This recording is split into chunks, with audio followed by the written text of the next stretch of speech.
वचन में जाने से पहले अपनी आंखों को बंद करेंगे, सिरों को झुकाएंगे और खुदावंद की हजूरी में उसकी प्रार्थना, उसकी आराधना में जाएंगे। Hallelujah, hallelujah. धन्यवाद परमेश्वर। आपके सामने आते हैं खुदावंद, जितने आपके हजूर में बैठे हैं, जितने आपकी प्रेजेंस में बैठे हैं और जितने भी इसको मीडिया के थ्रू इसको सुन रहे हैं खुदावंद, उन सब के ऊपर आपकी आशीष बरकत होने पाए। और आज का कलाम खुदावंद जो आपने दिया आज सुबह, उसके लिए मैं आपका धन्यवादी हूँ। ये आपने मेरी समझ से बढ़कर और खुदावंद आपने अपनी रूह के द्वारा जो कलाम दिया मैं आपके लोगों के साथ बांटने जा रहा हूँ। आप इनके भी समझ को, इनके भी ज़हन को खुदावंद खोलना, ताकि ये इसको भी एक्सेप्ट करने पाए खुदावंद, क्योंकि समय बहुत निकट है और इस समय के लिए आपने भी ये वचन दिया। बाकी सब कुछ आपके नेक और पाक और जलाली हाथों में देते हैं। आपके बेटे यीशु मसीह का नाम लेके मांगते हैं, आमीन। Praise God, hallelujah. तो आज की सुबह की हम शुरुआत करेंगे अंकल की टेस्टिमनी से। जैसे आज टेस्टिमनी डे भी है और सब जानते हैं कि पिछले 2 हफ्ते, 4 हफ्ते, 3 हफ्ते दोबारा से अंकल को वो प्रॉब्लम होगी। और जो यहाँ के डॉक्टर्स हैं, यहाँ पे सबसे बेस्ट डॉक्टर्स हैं यूएस के अंदर, हम कहते हैं कि सबसे बेस्ट डॉक्टर्स हैं, उनको इसके बारे में कोई समझ नहीं आती है, कोई नॉलेज नहीं है इसके बारे में, कोई दवाई नहीं है, कोई ट्रीटमेंट नहीं है। तो पिछले जो महीना निकला है उसके अंदर जब ये प्रॉब्लम आई तो प्रार्थना के लिए कहा गया, प्रार्थना की गई और पिछले 3 हफ्ते से वो चर्च भी नहीं आ पाए, 3-4 हफ्ते, पर इस हफ्ते वो हमारे बीच में बैठे हैं। हालेलुया। अच्छा, ऐसे नहीं बैठे हैं, he is been healed. Hallelujah, amen, hallelujah. लगता है आपके लिए कोई बड़ी बात नहीं है। अगर मैं आपको वो तस्वीरें दिखाऊं जो उनके शरीर के ऊपर थे, अगर मैं फोटोज दिखाऊं तो अभी चल के आना उनके लिए इधर थोड़ा सा मुश्किल है, तो बाद में आप उनसे मिल सकते हैं या बाद में हम उनको दिखाएंगे। तो आज अंकल सामी, मार्क सामी, परमेश्वर का धन्यवाद करने के लिए उसके घर में आए। हालेलुया। क्यों ना परमेश्वर को धन्यवाद दे, अपने हाथों को उठा के उसका धन्यवाद दे। Hallelujah, hallelujah, hallelujah. Praise God, praise God. जैसे बोला कि शब्द जो है, तो हम पिछले ऑलमोस्ट 2013 से उनको जान रहे हैं। तो जब इंसान के ऊपर मुसीबत आती है, बीमारी आती है, प्रॉब्लम आती है, तब इंसान जानता है कि परमेश्वर कैसे काम करता है। उससे पहले हमारे सबके लिए नॉर्मल एक लाइफ कि हम बाइबल खोलते हैं, दुआ करते हैं और नॉर्मल हम चल पड़ते हैं। पर जब हमारे ऊपर ऐसी विपदा आती है जिसका सलूशन किसी इंसान के पास नहीं है, फिर किसको याद करते हैं? हम खुदा को याद करते हैं। और तब जब हम खुदा को याद करते हैं तो परमेश्वर हमसे क्या करता है? बात करता है। और जब इनके ऊपर ये विपदा आई तो वो सच की बात है, जब भी हम मिलने जाते थे, सर्दियों के दिन थे, जब भी हम मिलने जाते थे पूछते थे अंकल आप कैसे हैं? तो अंकल बोलते थे मैं बहुत अच्छा हूँ। और जो देखने वाला है वो उसके मन के अंदर वो बंदा, उसकी चीख निकल जाती थी कि इस हालत में अगर आप कह रही हैं कैसे बहुत अच्छे हैं, मैं नहीं समझ सकता कि कोई इंसान कह सकता है। पर यस, हमेशा उन्होंने कहा कि मैं बहुत अच्छा हूँ और वो अच्छे हो गए आज हमारे बीच में। हालेलुया। क्योंकि परमेश्वर हमारे वचनों को सुनता है। आपके मुंह से जो अच्छी बातें निकल रही हैं, जो चुगली निकल रही है, जो झूठ निकल रहा है, जो फ्रेम निकल रहा है और जो परमेश्वर की महिमा के लिए वचन निकल रहा है, वो सब बातें सुनता है। Hallelujah, hallelujah. और बड़ी अच्छी बात है कि आज बड़े आप सब तैयार होके आए हैं, कईयों ने ग्रीन भी पहना है। और आज मैंने देखा कि सोशल मीडिया के ऊपर ग्रीन ही चल रहा है, जितने चर्च है इंडिया में इधर उधर सब ग्रीन पहने हुए हैं। तो मैं आज आपको बताने लगा हूं जो आज की सुबह खुदावंद ने विजन के थ्रू मुझसे बात की और मैं वो आज आपके साथ शेयर करूंगा। आप देख रहे हो कि हमारे भी यहाँ पे पाम संडे लिखा हुआ है। पाम संडे वाला सारे सेलिब्रेशन ये बनाया अपने क्या कहते हैं पावर पॉइंट के ऊपर, राइट। तो आज सुबह मैंने अपने जो चर्च ग्रुप है उसके अंदर वचन शेयर किया और मैंने लिखा हैव अ ब्लेस्ड, किसी ने पढ़ा? क्या लिखा था मैंने? नहीं पढ़ा किसी ने ग्रुप में। मैंने लिखा था ब्लेस्ड पास ओवर संडे। तो मुझे हमारे मेंबर का एक का मैसेज आया कि आपने गलत लिख दिया है। आज क्या है? आज क्या है? तो मैंने सुबह उठ के लिखा है बाद में, क्योंकि जो सुबह खुदा ने मुझसे बातचीत की विजन के थ्रू, मैंने इसलिए ही चेंज किया। तभी आप देख रहे हो कि हमारी स्लाइड के ऊपर सब वही है जो नॉर्मली सबके चल रहा है। तो मैं आपको एक चीज डेमोस्ट्रेट करके बताने वाला हूं कि पाम संडे क्या हुआ। तो हमारे बीच में ब्रदर विलियम है, जरा इधर आ जाओ, राजवीर जरा आ जाओ, और एक जना और चाहिए, कोई आ जाए। चलो सिस्टर आप आ जाओ, आप इधर आ जाओ, आप 2 जने इधर आ जाओ, ये सामने ही आ जाओ जरा ना, दिखेगा। तो ये आपने, ये भीड़ थी, क्या थी? भीड़ थी। अब यीशु मसीह जाने वाला था यरूशलेम में। यीशु मसीह कहां जाने वाला था? क्या भीड़ को पता था कि यीशु मसीह आने वाला है?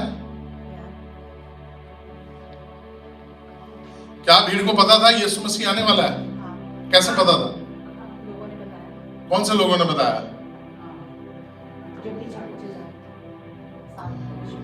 यीशु मसीह आने वाला है, उन्हें नहीं पता था कि कब आने वाला है। उन्हें पता था कि यीशु मसीह ने आना है, पर उन्हें नहीं पता था कब आने वाला है। अब मैं ये आपको बताऊंगा कहां से मैं बता रहा हूं आपको। तो क्या हुआ? पास ओवर क्या है? पास ओवर क्यों मनाया जाता है? पास ओवर यहूदी है फेस्टिवल, मनाया जाता है इसलिए कि जब खुदावंद यहूदियों को मिस्र में से, गुलामी में से निकाल के लाया था और उन्होंने लाल समुद्र क्रॉस किया था उस दिन, इसलिए उसको बोला जाता है पास ओवर। तो वो उसका फसा हमेशा जब से वो इजराइल में आए हैं, जब से इजराइल की स्थापना हुई और यरूशलेम बसा, तब से वो उस चीज को क्या कर रहे थे? सेलिब्रेट करते थे हर साल। और जो खजूर की डालियां थी वो वेलकम होता था हर साल। वो खजूर की डालियों के साथ हुसैना करते जाते थे कि हर साल कोई हमारा मसीहा क्या करेगा। जैसे हम इस साल तो अभी क्या बोलेंगे? सब बोलेंगे हुसैना हुसैना हुसैना हुसैना।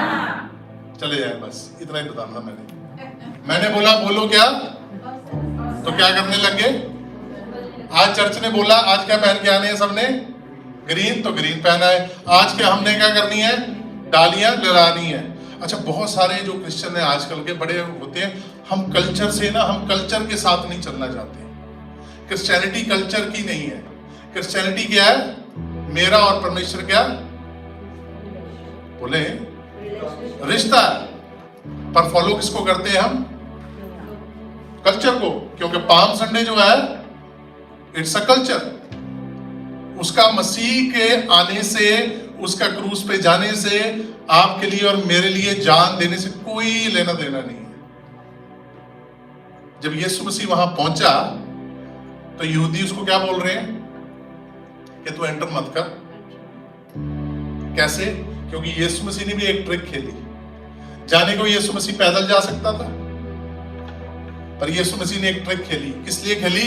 क्योंकि यीशु मसीह चाहता था कि मैं उस प्रोफेसी को पूरा कर दूं। कौन सी प्रोफेसी? ज़करिया में क्या कहता है कि वो किस पे आएगा? तुम्हारा छुटकारा देने वाला गधे के बच्चे के ऊपर आएगा। तो यीशु मसीह तो अपनी प्रोफेसी को पूरा कर रहा है, जो उसको हुक्म जो परमेश्वर की ओर से आया। अब लोग क्या कर रहे हैं? अरे कौन आ गया? राजा आ गया, राजा आ गया, चलो शोर मचाओ। क्या हो गया? डंडियां लेके क्या जाओ, खड़े हो जाओ। ज्यादा बात हुई, अरे तेरे पास डंडी नहीं है तो क्या कर, अपने गले के, अरे तेरे पास नहीं है वो दिखाने के लिए, लहराने के लिए। आज भी चर्च के अंदर यही हो रहा है। बड़ी सख्त बात लगेगी आपको, और जितने बाद में सुनेंगे। पिछले हफ्ते एक सोशल मीडिया के बारे में मैंने बोला था, तो वो उसके ऊपर रील बनी, तो वो रील बड़ी वायरल हुई। बड़े लोग मैसेज कर रहे हैं कि आपने सोशल मीडिया के बारे में बोला। इस हफ्ते मेरे को लगता है ये जाएगी, क्योंकि पाम संडे इज नथिंग। ये आप कल्चरल चीज को मना रहे हैं, सेलिब्रेट कर रहे हैं। तो आज सुबह जब ये सारा ऑलरेडी हमारा संडे का जो सैटरडे को प्लान हो गया, सुबह की बात है 3 बजे खुदावन ने विजन के थ्रू में से बात की कि जो कलीसिया है उसके आने के लिए तैयार नहीं है, और कलीसिया को पता नहीं है कि वो जब आने वाला है व्हाट ही इज एक्सपेक्टिंग। आपको पता क्यों? अगर आप वचन खोलेंगे, 4 जगह मैं आपसे शेयर करूंगा, मेंशन है। पहले रेवलेशन 16 वर्स 15, यीशु के बारे में लिखा गया है। और यीशु अब सब जानते हैं कि Jesus, Yeshua, the Jesus of Nazareth, वो जल्द आने वाली। पढ़े जरा। देख मैं चोर की नाई आता हूँ। अब किसकी नाई आने वाला है? यीशु। चोर की। आप सब सोच रहे हैं कि उनको पता था, उनको नहीं पता था आधों को। वो वहां पे फंसा ही सेलिब्रेट करने के लिए इकट्ठे हुए थे। किनको पता था? जो यीशु के साथ थे, थोड़े बहुत चेले और थोड़े बहुत उसके फॉलोअर थे, उनको पता था कि यीशु कहां जा रहा है। उन्होंने जाके बताया कि यीशु आ रहा है। अब इन्होंने क्या देखा, भीड़ ने क्या देखा? अरे गधे के बच्चे के ऊपर आ रहा है। यहूदियों ने क्या बोला? ये 3 चीजें हो रही है वहां पे, 3 अलग अलग। यहूदी बोल रहे हैं कि अरे ये तो वही प्रोफेसी पूरी करने जा रहा है जो जकरिया नबी ने कही थी। इसका मतलब ये क्या आने वाला है? एज ए किंग आने वाला है। तो वो बात किसी के कान में पड़ गई। वहां पे यहूदी जो खड़े बातें कर रहे थे, उन्होंने क्या बोला? कौन आ गया, कौन आ गया? जैसे आम आदत होती है हमारी, इसकी बात सुनी और उधर क्या शोर मचा दी, ओ ऐसे हो गया, ऐसे हो गया, ये होने वाला है, ये होने वाला है। शोर मच गया पूरे भीड़ के अंदर। क्या करो? डालियां उठा लो।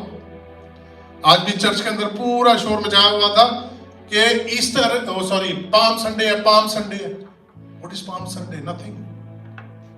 यीशु का पाम संडे के साथ कोई लेना देना नहीं।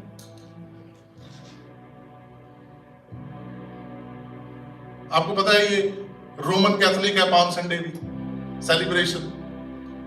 जो रोमन कैथोलिक है वो सेलिब्रेट करते हैं क्योंकि उनका कल्चर है, उन्होंने इस चीज को अडॉप्ट किया। मसीह लोगों का नहीं है, मसीह के किसी चेले ने नहीं बनाया। अगर आप चर्च में देखेंगे यीशु के बाद, तो किसी भी चर्च ने पाम संडे की सेलिब्रेशन नहीं की। मैं इसलिए नहीं बोल रहा कि हमने वो डंडियां नहीं लहराई आज, मैं इसलिए बता रहा हूं क्योंकि खुदा की रूह ने आज बोला है कि आप ये मत करें। उसके बाद अगर आप पढ़ते हैं मैथ्यू चैप्टर 24, उसमें सेम वर्ड्स हैं, अलग नहीं है, बिल्कुल एग्जैक्ट ऐसे बोल रहा है वो जी। पढ़े जरा 43। परंतु यह जान लो कि यदि घर का स्वामी जानता होता कि चोर किस पहर आएगा तो जागता रहता और अपने घर में सेंध लगने ना देता। तो यीशु क्या कह रहा है? अगर कोई भी जानता होता कि मैं कब आऊंगा तो फिर तो तुम उसी हिसाब से तैयार होगे। ये लोग नहीं जानते थे। एक और एग्जांपल देता हूं आपको, रिसेंट ईरान अमेरिका वॉर चल रहा है। पूरी दुनिया को नहीं पता था कि ईरान किस तरह की तैयारी करके बैठा हुआ है। कितने दिन हो गए लड़ाई चलते हुए? ऑलमोस्ट 1 मंथ होने वाला है। उन्होंने क्या सोचा था? बस हफ्ते के अंदर हम डन करके, किसी को पता ही नहीं था उन्होंने क्या तैयारी कर रखी है। किसी को नॉलेज नहीं थी कि किस लेवल की तैयारी कर रखी है। ऐसे ही जब यीशु ने आना है, आपको नहीं, चर्च क्या मना रहा होगा? डंडियां लहरा रहा होगा, खुशी मना रहा होगा, पाम संडे, ईस्टर। और वो वचन क्या कहता है कि यीशु, आप सेलिब्रेशन में होंगे कि आज चर्च की सेलिब्रेशन है, आज लोगों ने सेलिब्रेट करना है, आज हमने मिलना है, आज हमने ऐसे कपड़े पहनने, हमने आज खाना है, हमने बाहर जाना है, हमने इनके साथ बैठना है, हमने वो करना है। बिकॉज चर्च क्या बन गया है? एक क्लब बन गया है जहां पे आप मेंबरशिप लेते हैं और संडे को हम जाते हैं और संडे हम एक दूसरे के साथ मिलते हैं, उसके बाद चलो जी अपने अपने घर। ऐसे क्लब्स में होता है, जो मेंबरशिप क्लब्स होते हैं जहां पे लोग गेट टुगेदर करते हैं वंस अ वीक, ये हफ्ते में एक बार, महीने में एक बार। तो खुदा ने आज कहा कि चर्च रेडी नहीं है मेरे लिए। जैसे इस वॉर के लिए जो दूसरी कंट्रीज थी जो लड़ रही थी, अमेरिका और दूसरी इजराइल, वो रेडी नहीं थे। उनको पता ही नहीं था कि ईरान जो है किस लेवल की उसने तैयारी कर रखी है। आज आप और मैं दुनिया के साथ मिलके चल रहे हैं, सेलिब्रेशन कर रहे हैं। कोई गलत नहीं है कि कि हाँ सेलिब्रेट करना is nothing wrong, but what is wrong is we are following people. हम लोगों को देखते हुए उनके साथ चल रहे हैं कि चर्च में ऐसी सेलिब्रेशन होनी चाहिए, इस तरीके से होना चाहिए। क्योंकि उसके बाद फर्स्ट थेस्सलोनियंस उसका 5 और उसकी 2 आयत में भी यही कहता है, बार बार रिपीट हो रही है ये बात। ये बार बार रिपीट करने का मतलब क्या है? एक ही बात को इतनी बारी अगर रिपीट कराया जा रहा है तो इसका मतलब यह है कि इसके ऊपर बड़ा जोर देने की जरूरत है। हाँ जी, पढ़ना जरा क्या लिखा है। क्योंकि तुम आप ठीक जानते हो कि जैसा रात को चोर आता है वैसा ही प्रभु का दिन आने वाला है। किसका दिन आने वाला है? प्रभु का दिन। अब ये भीड़ जानती नहीं थी, अब इनके कान में जो डाला गया इन्होंने उसी के साथ शुरुआत कर दी, हुसैना हुसैना चला रहे हैं। क्योंकि यही जो लोग हैं, अगर ये जानते होते कि ये परमेश्वर का बेटा, ये हमारे बचाव के लिए आया, तो 2 दिन बाद ये ना क्या ना कर रहे होते। यही लोग नारे लगा रहे थे जो अभी हम सारे इकट्ठे होकर बोल रहे हैं ना, हुसैना हुसैना, यही लोग नारे लगा रहे थे, डेथ टू हिम। क्या बोल रहे थे? इसको क्या दी जाए? मौत दी है। कौन सी वाली? नॉर्मल भी नहीं, नॉर्मल भी नहीं, कह रहे इसको क्रूस पे चढ़ा के क्या करो? मारो, मौत दो इसको। अरे 3 दिन पहले तो आप लोग क्या बोल रहे थे? हमारा छुटकारा देने वाला आ गया, हमारा ये देने वाला आ गया, हमारा राजा आ गया। और अभी क्या कर रहे हैं? क्योंकि नहीं जानते थे कि कौन आया है। आज भी चर्च नहीं जान रहा है कि समय कौन सा चल रहा है। चर्च कौन सी सेलिब्रेशन में लगा है? खुशियां मनाने की। It's not time to celebrate joy, it's time to prepare. ये समय है, क्योंकि आपने जो अगर जानते हैं पॉल दीना कर्न, जीसस कॉल्स के पास्टर थे, बहुत सीनियर पास्टर, उन्होंने बहुत साल अपने स्वर्ग में जाने से पहले, परमेश्वर के पास जाने से पहले, उन्होंने एक बात कही थी। कह रहे कि जब तुम Iran, when you see Iran के अंदर आप रिवाइवल देखोगे तो समझ लेना कि परमेश्वर का आना निकट है। और ईरान के अंदर रिवाइवल स्टार्ट है, लड़ाई वाला भी, वॉर वाला भी, और क्रिश्चियनिटी का भी, मसीह के लिए भी। लोग क्रिश्चियनिटी के लिए अपने आप को तैयार कर रहे हैं, वो चल रहे हैं और उठ रहे हैं, यंगस्टर्स उठ रहे हैं। वहां पे खुदा की स्पिरिट जो है वो काम कर रही है, परमेश्वर की आत्मा उन लोगों के बीच में काम कर रही है, क्योंकि समय बहुत निकट है और हम इसको लाइटली ले रहे हैं। हम इसको क्या लाइटली ले रहे हैं, क्योंकि हम सोच रहे हैं कि हमें पता है। मैंने पिछले हफ्ते बताया था कि knowing God and to know God is 2 different things. परमेश्वर को जानना और परमेश्वर के बारे में जानना 2 अलग चीजें हैं। हम किस में चल रहे हैं? हम परमेश्वर को क्या है? जानते हैं, और उसके हिसाब से अंदाजे लगा के अपनी जिंदगी को हम व्यतीत कर रहे हैं, उसके हिसाब से हम अपने लाइफ को व्यतीत कर रहे हैं, उसके हिसाब से हम अपना टाइम स्पेंड कर रहे हैं। हम दुनिया के साथ जो भी हमारा रिलेशनशिप है, दुनिया के बीच में रिलेशनशिप है, उस सब चीजों को हम उसी के मुताबिक चल रहे हैं कि हम परमेश्वर को क्या करते हैं? जानते हैं।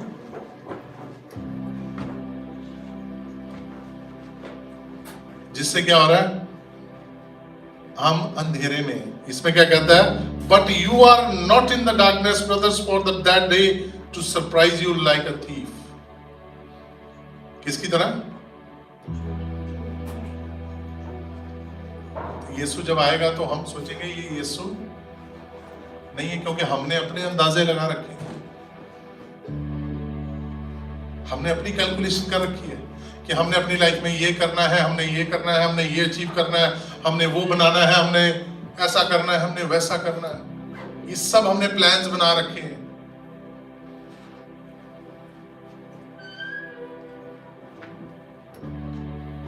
हर कंट्री के अंदर क्रिश्चियनिटी डिफरेंट लेवल पे चल रही है, पता है? हर कंट्री के अंदर। अमेरिका के अंदर क्रिश्चियनिटी कैसे चलती है? गिविंग वाली। क्योंकि अमेरिका के अंदर लोग काम कर रहे हैं, पैसा है लोगों के पास, तो अमेरिका में सिखाया जाता है कि आप गिविंग करो, आपके पैसों से मिनिस्ट्रीज मिशंस के ऊपर काम चल रहा है, ठीक है। अफ्रीकन कॉन्टिनेंट में क्या चलता है, वहां पे काला जादू बहुत चलता है, तो वहां पे क्रिश्चियनिटी कैसे किस लेवल पे चलती है, कैसे चलती है, वहां पे चर्चेस के अंदर प्रचार होता है, आपकी जिंदगी से ये काला जादू खत्म हो जाएगा, आपकी लाइफ के अंदर से ये वाला जादू खत्म हो जाएगा, आपकी लाइफ में ये हो जाएगा, वो हो जाएगा। जहां पे गरीबी है वहां पे उनको सिखाया जाता है कि आपकी लाइफ में से गरीबी चल जाएगी। हर कंट्री अपने मुताबिक क्रिश्चियनिटी को लेके चल रही है, क्योंकि वो ये नहीं जानते कि परमेश्वर का आना कब है। उस दिन ये भी नहीं लोग जान रहे थे, वो समझ रहे थे कि कौन आ गया, राजा आ गया। आपको पता है कि जब दाऊद, इसको राजा इसलिए भी कहा गया क्योंकि पहले से जानते थे ये किसकी संतान है, क्या बोलते थे, किसकी संतान है, तो अगर राजा का बेटा आया तो फिर वो भी क्या होगा, क्या होगा, राजा ही होगा। इसलिए उसको as a refer as a king कर रहे थे, उसको as a refer as king कर रहे थे। पर जब दाऊद भी कभी लड़ाई जीत के आता था तो उसके स्वागत में क्या किया जाता था, पाम ट्रीज की वेलकम किया जाता। जब वो लड़ाई लड़ने जाता था तो उससे वेलकम किया जाता था कि राजा हमारा लड़ाई को जीत के आया है, उसका वेलकम ऐसे ही करते थे। तो ये बड़ी पुरानी उनकी एक रवायत थी। पर उस दिन वो किस लिए इकट्ठे हुए थे, वो पास ओवर को, जो सबसे जरूरी था, जो वेरी इंपॉर्टेंट थिंग, जो आज भी परमेश्वर कहता है तुम्हें याद रखना चाहिए कि परमेश्वर के वचन में लिखा है कि मैंने तुम्हारे लिए क्या किया था। ओल्ड टेस्टामेंट में लिखता है कि रिमेंबर आवर गॉड यहोवा has done for your ancestors. कहता है कि याद रखो कि यहोवा ने तुम्हारे पूर्वजों के लिए, तुम्हारे लिए क्या किया। इस बात को वो एम्फसाइज करता था, और इसी बात के लिए जो फंसा है आज जो है पास ओवर संडे है, और जो रोमन कैथोलिक सिस्टम के अकॉर्डिंग आज पाम संडे है, क्योंकि 1 तारीख को क्या मनाया जाएगा, अप्रैल 1 को पास ओवर मनाया जाएगा, जब यीशु को क्या किया गया था, तैयार किया गया। यीशु ने अब कहां पे जाना है, क्रूस पे जाना है, on the cross. Passover के दिन, पास ओवर की आपको स्टोरी पता है, this is the lamb which has been sacrificed for you. ये वो मेमना है जो आपके लिए और मेरे लिए, जिसको ज़बह किया गया, जिसको कुर्बान किया गया, और उसका लहू आपको और मेरे को, ताकि आपकी और मेरे ऊपर क्या ना हो, मृत्यु का फरिश्ता जब आए तो वो आपको मारने। ये स्टोरी आपको कोई फेमिलियर सी लग रही है, कोई सुनी सुनी लग रही है? कहाँ की स्टोरी है ये? मिस्र में खुदा ने क्या हुक्म दिया था कि तुमने क्या करना है, एक बिना दाग का, बिना किसी गुनाह का, जिसके अंदर कोई कमी पेशी ना हो, ऐसे मेमने को लेना है, और तुमने क्या करना है, उसकी कुर्बानी देनी है, और उसकी कुर्बानी से जो लहू निकलेगा, उस लहू का तुमने निशानी अपनी कहाँ लगानी है, चौगाट पे लगानी है, अपने एंट्रेंस पे लगानी है, डोर की एंट्रेंस पे लगानी है, ताकि जब मैं मौत के फरिश्ते को भेजूं तो वो तुम्हारे पहलौठों को ना मारे। अब यहां पे खुद यीशु आया पास ओवर के दिन, अपना कुर्बानी दी, लहू बहाया और हमारे ऊपर लगा दिया, ताकि जब मौत का हुक्म जारी हो तो आप और मैं बचाए जाए। हालेलुया। तो आज सबसे जरूरी बात यही आपने याद रखनी है, it's not the entrance, it's not the welcome. हम किसको याद कर रहे हैं कि यीशु आया, उसने वेलकम हुआ, ऐसा हुआ, वैसा हुआ। उसकी कुर्बानी, उस दिन पास ओवर के दिन जो उसने दी है। मैं आपको क्यों बता रहा हूं? क्योंकि मेरे पास ये वचन पहुंचा और मैं आपसे शेयर करना चाह रहा था, और मेरे को खुदा ने कहा कि आज आपने यही शेयर करना है, तभी मेरे पास आज कुछ नहीं है और कहने को आपके पास, क्योंकि यही मेरे पास पहुंचा है दिस मॉर्निंग, आज की सुबह। एक और बात खुदा ने कही, वो एक बॉलीवुड की सेलिब्रिटी है, क्रिश्चियन है, उनके लिए कही है, तो उनको अब मैं खुद फ़ोन नंबर लेके उनसे बात करूंगा और उनको बताऊंगा कि खुदा ने उनके लिए क्या कहा है। और बड़ा ज़रूरी है, मेरा काम है मेरे को पहुंचाना, आगे अगले ने मानना नहीं मानना उनकी मर्जी है, क्योंकि ये जो कलाम है ये आपके लिए भी उतना है और मेरे लिए भी उतना है। अगर मैं अपने पास रख लेता हूं तो मैं गुनहगार हूं खुदावंद की नजर में, और अगर मैं दे देता हूं तो मेरी तरफ से वो मैसेज जो है डिलीवर हो गया।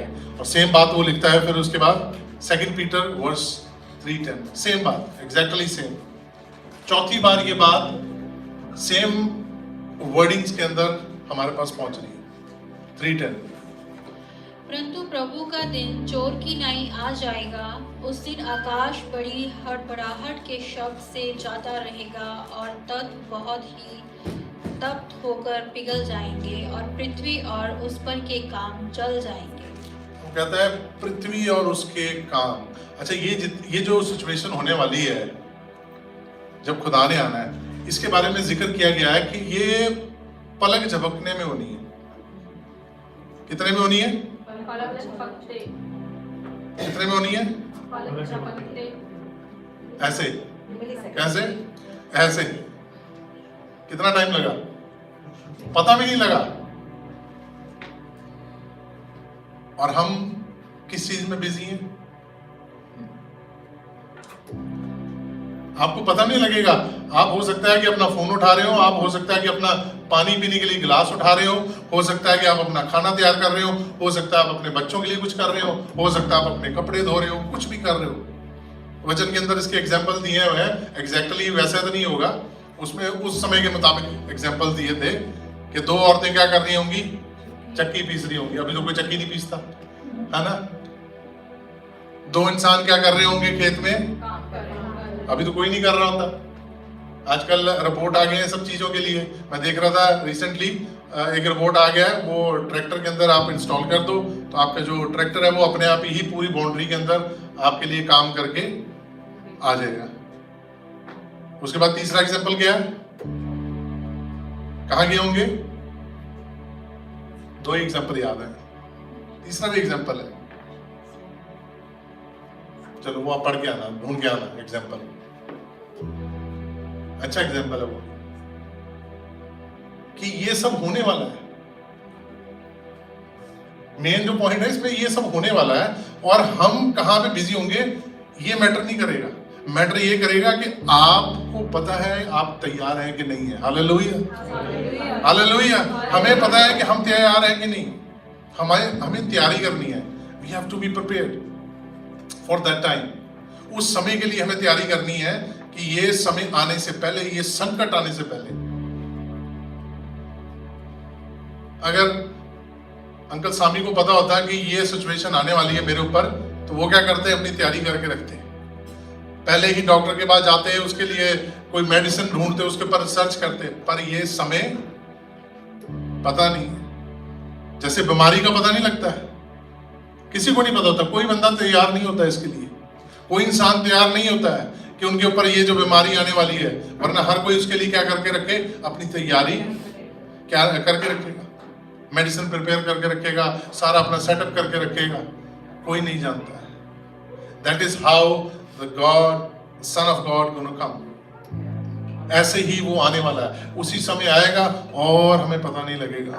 तो आज कलीसिया को तैयार होना पड़ेगा, कलीसिया को तैयारी करनी पड़ेगी, क्योंकि इसमें जो लास्ट में लिखा हुआ है ना, इंग्लिश में लिखा है, and the earth and the works that are done on it will be exposed. क्या लिखा हुआ है? मैंने इंग्लिश में पढ़ा है, उसमें लिखा मेरी बाइबल में विल बी एक्सपोज्ड। एक्सपोज्ड का मतलब क्या है कि जाहिर हो जाएंगे कि आपने जो मेहनत यहाँ पे की, जो आपने कोशिशें की, जितनी आपने अपनी सोच के मुताबिक, अपनी ताकत के मुताबिक, अपनी नॉलेज के मुताबिक, अपने जोर के मुताबिक आपने जितनी सारी कोशिशें की, वो सारी की सारी कोशिशें क्या हो जाएंगी? क्या हो जाएंगी? धरी रह जाएंगी। जितनी हमने प्रॉपर्टी बनाई होगी, जितना हमने बैंक बैलेंस इकट्ठा किया होगा, जितना हमने अनाज इकट्ठा किया होगा, जितना आपने अपने कपड़े, अपने गहने, सोना चांदी, हीरे, जो भी व्हाटएवर दुनिया के ऊपर, क्योंकि इसमें लिखा है एवरीथिंग ऑन द अर्थ, जितना यहां धरती का है वो सब क्या हो जाएगा? खत्म हो जाएगा, बर्न हो जाएगा। ऊपर वाली आयत में पढ़ते हैं जब आप, उसमें कहता है वो ऐश में हो जाएगा, राख बन जाएगा उस समय। मतलब अगर जो यहां पे रह जाएंगे, क्योंकि ये जो बात कर रहा है ये रैप्चर की बात कर रहा है, it's not talking about the second coming. यहां पे जो बात हो रही है ये रैप्चर की बात हो रही है, क्योंकि रैप्चर के अंदर खुदावंद कैसे आने वाला है? बादलों के ऊपर आने वाला है और उसने आपको उठा के वहां से ले जाना है। और ये जो बात हो रही है वो सेकंड कमिंग की नहीं हो रही है, इसको थोड़ा सा कंफ्यूज मत कर लेना आप। ये रैप्चर की बात हो रही है जब यीशु ने अपनी कलीसिया को उठा लेना है, और जितना जिसने यहाँ पे जोड़ा होगा वो सब क्या हो जाएगा? जीरो हो जाएगा। क्यों जीरो हो जाएगा? क्योंकि उस समय के लिए लिखा हुआ है कि फिर लोग क्या करेंगे? तड़पेंगे चीजों के लिए। लोग उस समय के लिए तड़पेंगे, कैसे हम बिजनेस डील कैसे किया जाए, एक्सचेंज कैसे किया जाए, खाने के लिए, पानी के लिए। जिसके पास पानी होगा, जिसके पास खाना होगा, तो उस समय के लिए वो कह रहा है कि ये जो आपने यहाँ पे आपके हिसाब से जो कीमती चीजें हैं, इन चीजों को मैं खत्म कर दूंगा। आपके पास समय नहीं बचेगा कि आप दोबारा से उनको जोड़ पाए।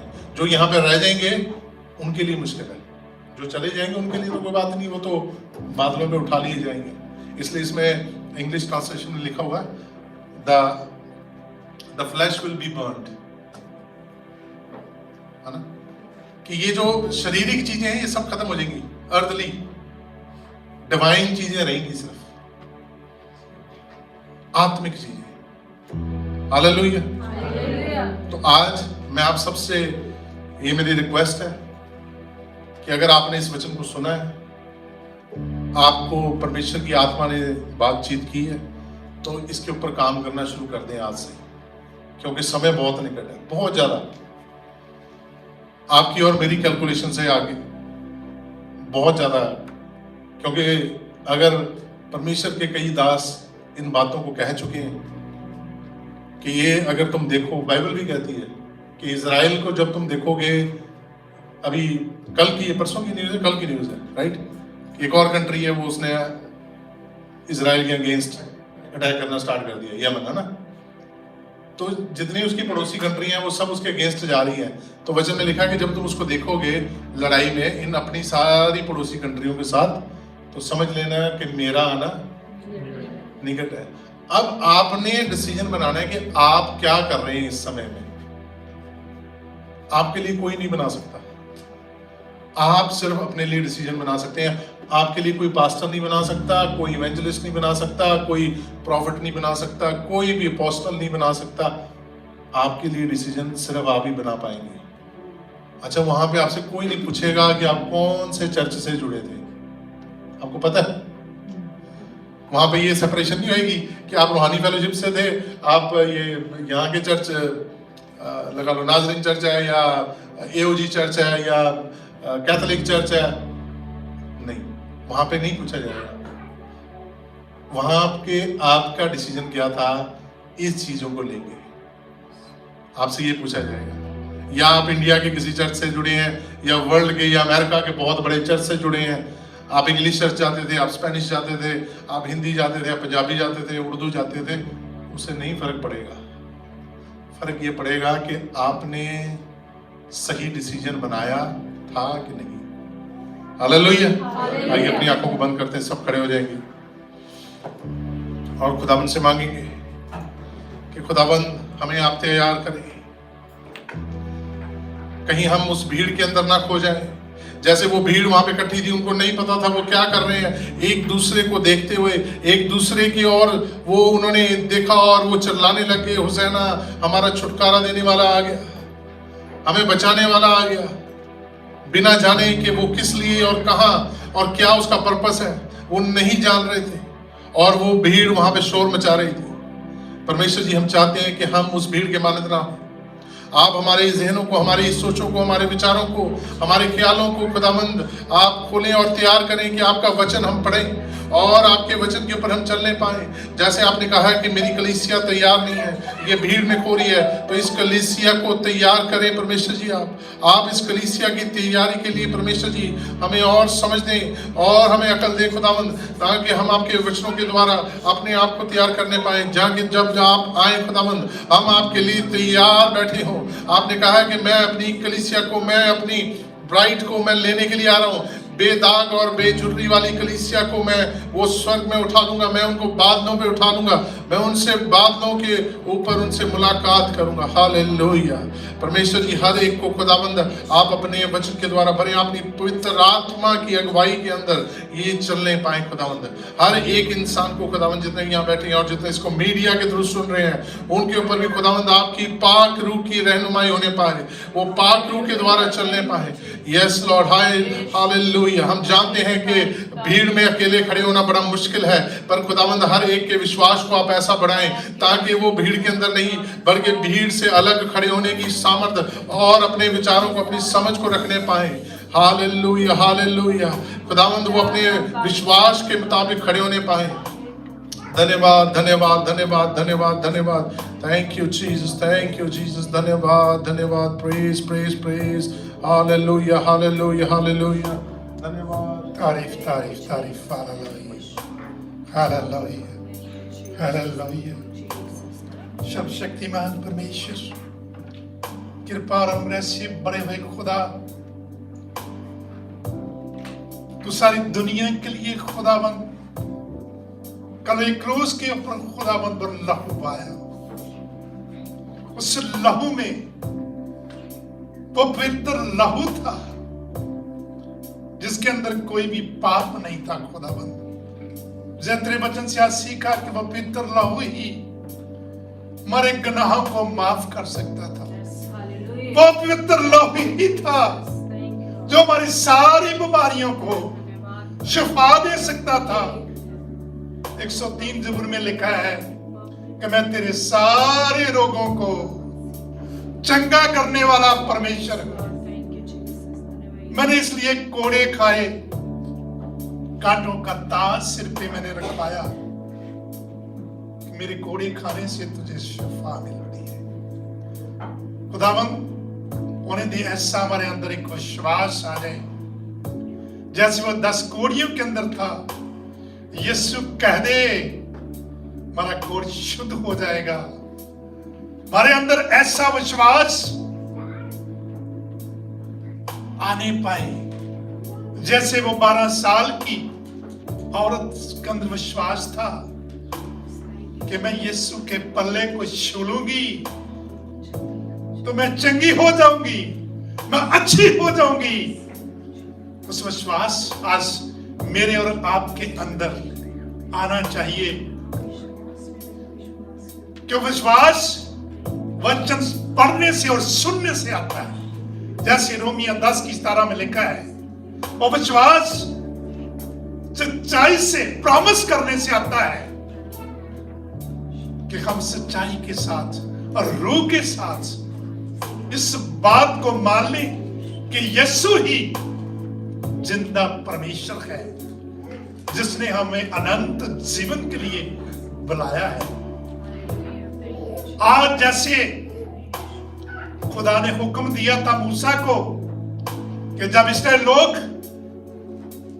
जब मिस्र की गुलामी में थे, अपनी तख्तों के ऊपर, जिन घरों के ऊपर उस मेमने का लहू था, जब वो रात को मौत का फरिश्ता आया, जिन घरों के ऊपर वो मेमने का लहू था, चौखटों के ऊपर लहू लगा हुआ था, वो फरिश्ता उन घरों को पास ओवर कर गया। वही पास ओवर का मीनिंग है और आज मैंने और आपने वो यीशु के पवित्र लहू को अपनी इस दिल के हृदय की चौखट के ऊपर लगाना है, ताकि जब मौत का फरिश्ता जब वो आए यीशु, जब उसका लहू मेरे और आपकी लाइफ के अंदर, हमारे दिल की वो चौखट के ऊपर, दिल के दरवाजे के ऊपर जब वो यीशु देखेगा, उसके लहू से पवित्र किए हुए हम लोग हैं, और यीशु कहेगा क्या मेरे पवित्र लोगों, मेरे राइट हाथ में आ जाओ। आज मेरे और आपको जरूरत है कि हम उस जीवन को लेने के लिए अपने आप को पवित्र करें, अपने आप को शुद्ध करें, ताकि जिस दिन यीशु ने बादलों पे आना है, समा ज्यादा नहीं, जब वचन में मैंने देखा है कि पल भर में ये सब कुछ हो जाएगा। हम उस 10 कुंवारियों की तरह, 5 की तरह कहीं अभी भी इस गलती में ना बैठे रहे। 5 जो तैयार थी, हमें मैंने और आपने आज उस तैयारी को लेना है कि जब भी यीशु जिस वक्त भी आ जाए, इसलिए कहता है लेविनेशन में 2:19 में कि रात के पैरों में जाग जाग के प्रार्थना करो। कि जो बहुत सारे लोग आज जतीम होके रोडों के ऊपर खड़े हैं, उनके लिए प्रार्थना करनी है। वो रोटी नहीं है उनके पास पानी नहीं है, उनके पास मेडिसिन नहीं है, उनके पास कुछ भी नहीं है। तब हम प्रार्थना करेंगे सुबह मॉर्निंग टाइम में, सवेर के पैरों में, तो खुदा कहता है उस टाइम उठ के अपने आंसू बहा, प्रार्थना कर कि ये समय तेरे पास ना आने पाए, तेरे परिवार के पास, तेरे रिश्तेदारों के पास ऐसा समय ना आने पाए। हमने प्रार्थना करनी है और लगातार प्रार्थना में करनी है। जैसे एग्जाम्पल बहुत सारी आज हमने सीखी है कि यीशु ने चोर की मानदाना है, अभी चोर की मानदाना है, किसको पता नहीं लगेगा। इसलिए हम तैयार हो जाएं और अपने आप को तैयार करें यीशु के फर्स्ट आगमन में जाने के लिए। आज कलीसिया अपने आप को हमने तैयार करना है कि हम यीशु के पहले आगमन में उसके साथ बादलों पे उठाए जाए। 5 की 5 विश्वानियां आज जब लड़ाई हम देख रहे हैं लगी हुई है, वो सारी की 5 विश्वानियां पूरी हो चुकी है। पुराने जमाने में इसको पर्शिया कहते थे, जो आज अराम के नाम से है। वो जो भविष्यवाणी जो पूरी हो गई है कि राम इस टाइम लड़ाई में है, तब हम देख रहे हैं तो यीशु का आना बिल्कुल निकट है, देरी नहीं है। यीशु बहुत जल्दी आने वाला है, हम तैयार हो जाए।